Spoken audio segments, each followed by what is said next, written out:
Well, the time is just gone 9:43 a.m. as we head towards closure on news and views this morning, and the last 2 weeks have been quite a stressful time for many people right across the entire world, considering what has taken place between Israel and Iran, and we've seen many talking about a World War III scenario, and in the event of a World War III scenario, this has got global consequences, repercussions right across the entire world.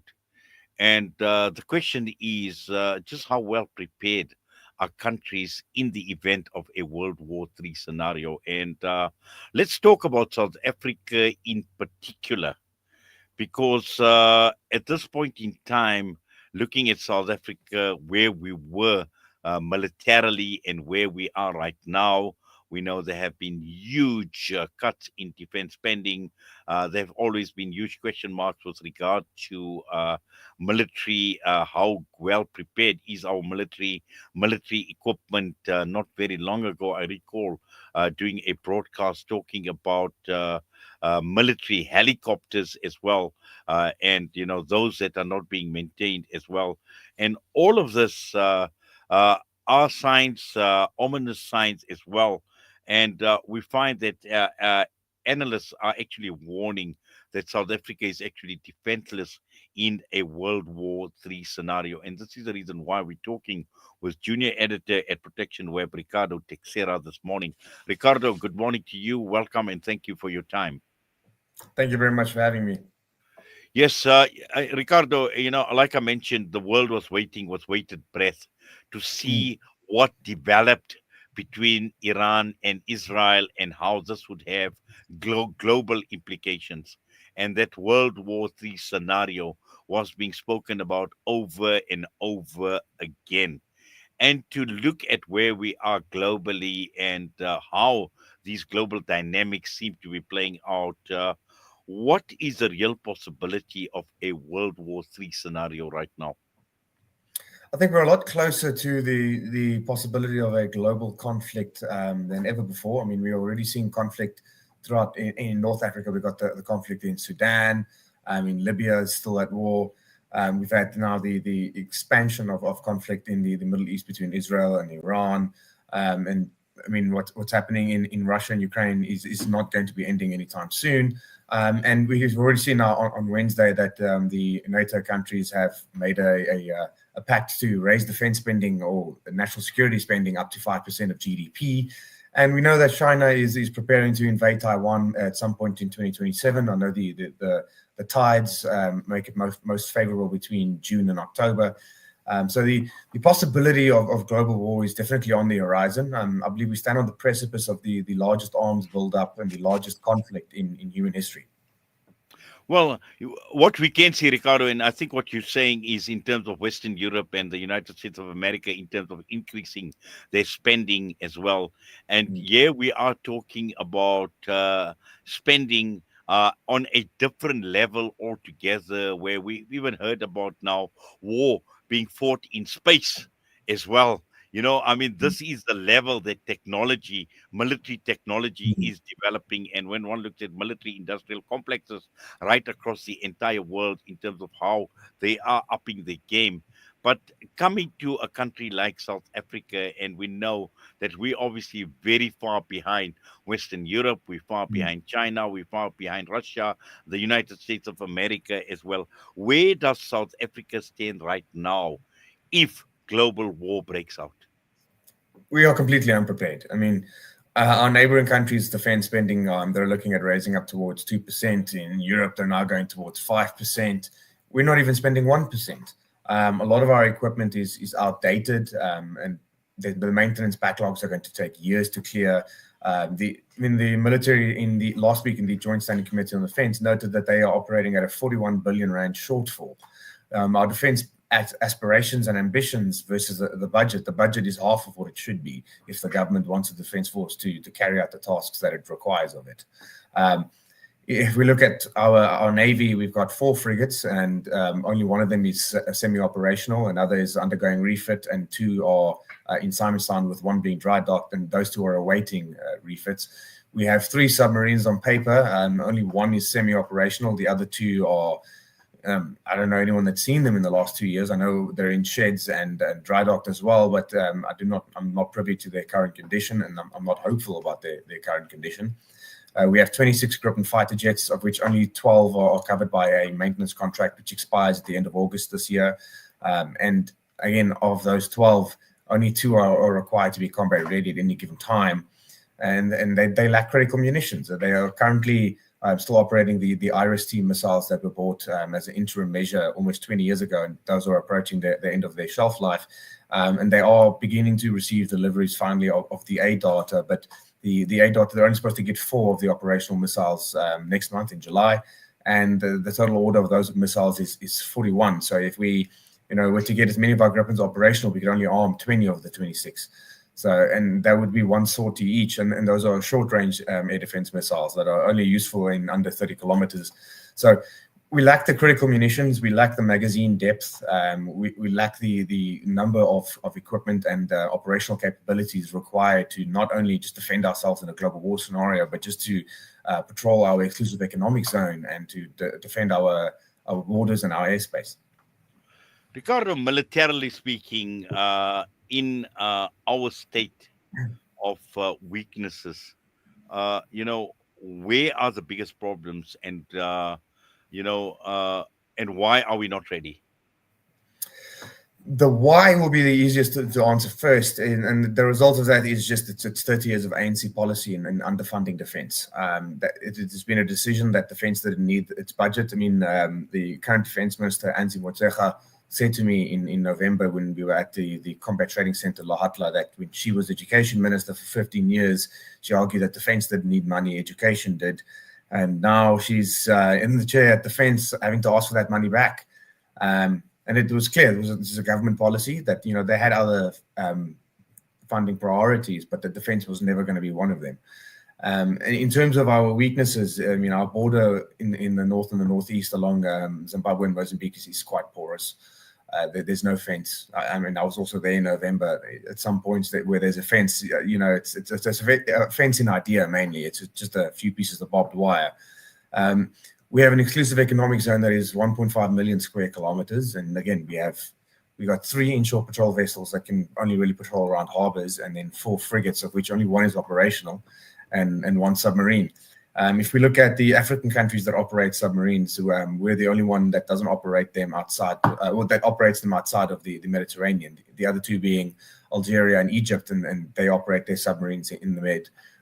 We have 2 oceans to deal with, and we have one of the busiest shipping lanes in the world coming around our coastline, and most of that traffic happens within 100 nautical miles of our coast, with the exclusive economic zone extending out to 200 nautical miles. So we have to patrol most of those shipping lanes within our EEZ, and we just don't have the assets to do it. So our maritime borders and our airspace and our land borders are our biggest vulnerability. Interesting you're speaking about shipping routes, because this was going to be my leading question as well in terms of South Africa and how strategically we are placed in terms of shipping routes. And when one looks at what has been playing out around the world, whether we're talking about the Horn of Africa, we're talking about the Mediterranean now with what has been taking place with Israel and Palestine, the Houthis in Yemen. We've seen even with Iran as well, the threat to close the Strait of Hormuz as well, and what that would actually have for impact with regard to shipping lanes as well. And again, looking at the risk factor as far as our shipping routes are concerned in South Africa and sea access as well, Ricardo. So October 1943, the Germans sunk 19 ships off of Cape Town, and we had several instances of Italian and Japanese submarines operating off of Durban. So if we had to have a similar scenario in the modern day, Russia and China operate way more submarines than the Germans and the Japanese did in World War II. So if we had a similar scenario where we have countries operating their submarines trying to disrupt shipping and trade routes around our coastline, we would be defenseless. We would not be able to deter that sort of aggression from happening. And if we lose access to those international shipping routes and ships can't come around us, ships aren't going to come to us. So so our economy is quite dependent on international shipping and maritime trade. And if we lose access to that, our economy is at a grave risk. Now, that is a scenario that, everybody thinks of it as the worst case scenario. But if we look at how easy it has been for the Houthis to cut off the Red Sea and the routes through the Suez Canal, we look at the next choke points would be the Panama Canal, which is, it's having its own problems and could be very easy to choke off. Then there's the Straits of Malacca through Indonesia, which, I mean, the Portuguese managed to blockade that with 3 ships in the 1500s. I think with modern technology, it'll be just as easy. So then the traditional shipping routes of going around the tips of South America and Africa are going to be very important. And, if we are unable to secure our exclusive economic zone and to secure those shipping routes, we're going to be in a lot of trouble. Well, certainly. And also, I think this now begs the question in terms of South Africa and our ability, both from an economic perspective and also militarily, in terms of planning for the type of scenario should World War III actually break out. Because what we've seen, and we're speaking about technology, and from the wars that we've seen until now, we've seen even recently with hypersonic missiles and ballistic missiles, drone technology, and how extensive drones have actually been used, even recently, where we've seen what had happened with India and Pakistan as well. We're talking of those Rafael jets that were actually brought down, scrambling signals and radars and all sorts of things. So, this obviously military has actually been taken to another level in terms of military technology, military hardware, all of that put together again. And yeah, we are looking at a government that possibly, and and I'm sure you'll confirm that, Ricardo, as well, in terms of falling well short of planning for a scenario in the event of World War III. Yes, they've fallen very far short. I mean, Wednesday in the Portfolio Committee for Defence and Military Veterans, after weeks of trying, the committee was finally going to be shown the supposed Journey to Greatness document that is meant to be the bedrock of South Africa's military strategy for the next 30 years, all the way up until 2060. And the Minister of Defence, Angie Motshekga, revealed that the document actually doesn't exist, and it's more of a discussion process. And to me, what that says is the government just simply does not have a plan.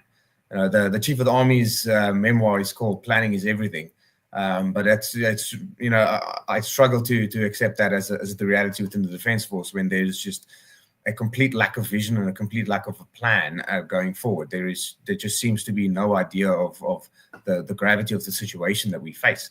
Yes, we're at risk of a potential global war scenario, but even closer to home, regional conflict possibilities, with the insurgency in Mozambique, it's a possibility we could end up back fighting in Mozambique in the next 5 years. And what just happened in the DRC earlier this year, you think that they'd be planning for the possibility of larger conflict just within our immediate region. And that just does not seem to be the case. The government and the Defence Force seem completely unable to articulate a vision and a strategy going forward. But also, we've cut a lot on defense spending over a period of time. Why do you think we've cut so much?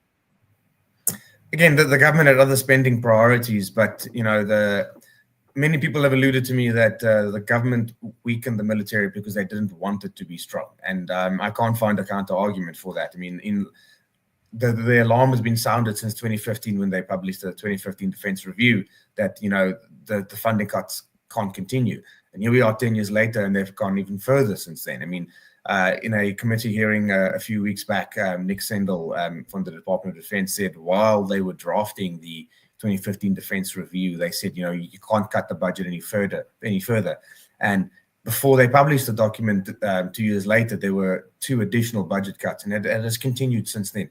But it's clearly been government policy. As to the motivations behind it, I think only the ANC can answer.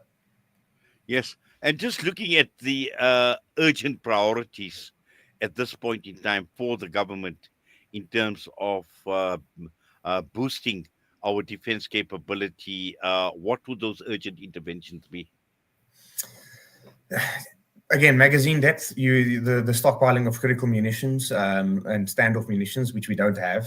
Getting all of the Gripens operable and flying would be a priority. Getting all of the frigates a midlife upgrade so that they are able to operate, um, not just for the next 5 years, but to extend their lifetime and to make sure that they are able to fulfill the tasks. We don't have enough frigates, we don't have enough submarines, but those are very expensive items. But the chief of the navy wants 15 new offshore patrol vessels, which there's certain models that, if acquired, could be not just useful as patrol vessels, but in a war scenario as well to secure our coast. But then again, sensor technology as well. I mean, radar for coastal radar, air surveillance radar, border patrol radar. Um, and then aside from that, the long range fires. I mean, everybody says our artillery is dead, but if you look at the war in Ukraine, the amount of artillery shells that are being exchanged on a daily basis, artillery is still the king of the battlefield. And then again, we need to also revamp the recruitment process and renew our defense force. In World War II, we were able to contribute the 6th South African Division to the fight. We don't even have a division on paper right now. We don't even have brigades on paper. We only have 2 brigade headquarters with no permanent units attached.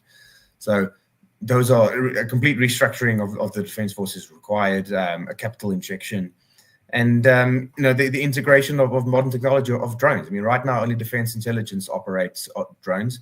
I think the Air Force needs to be operating a lot more drones. We need drones down to the company level within the defense force and the army. So there's one of the problems that they're facing right now is that there are so many things that need to happen. It's hard to select the top 5. There's just, in essence, a bit of an overload about where to start. And that is why a strategy needs to be drawn up, and they currently do not have one. Because just finally, what advice would you give the government right now? And is government willing to listen to defense experts? I can answer that question first. They are not willing to listen. I mean, many of my colleagues and I have been sounding this alarm for a very long time. I mean, before I was even in this business, people were sounding the alarm when I was still in high school in 2013. And the government is just not willing to listen, firstly, but they need to come up with a plan. They need to sit down and really take a good, honest look at the situation and figure out what our priorities are and what we should do. Well, let's see what happens, but really a very interesting discussion, a real eye opener as well. And I think a lot of food for thought in terms of what you brought to this discussion this morning with us right here on Salam Media. For that, we thank you, Ricardo. All the best to you. Thank you. Cheers. Ricardo Teixeira joining us, defense analyst and junior editor at ProtectionWeb, with us this morning. And clearly sounds very, very ominous for South Africa in terms of our preparedness in the event of war breaking out. And with that, we're going to go for a quick break. And still to come, to end off with Africa Muslims Agency fired up with Hafiz Imran Chunara, personal excellence mentor and CEO of Africa Muslims Agency.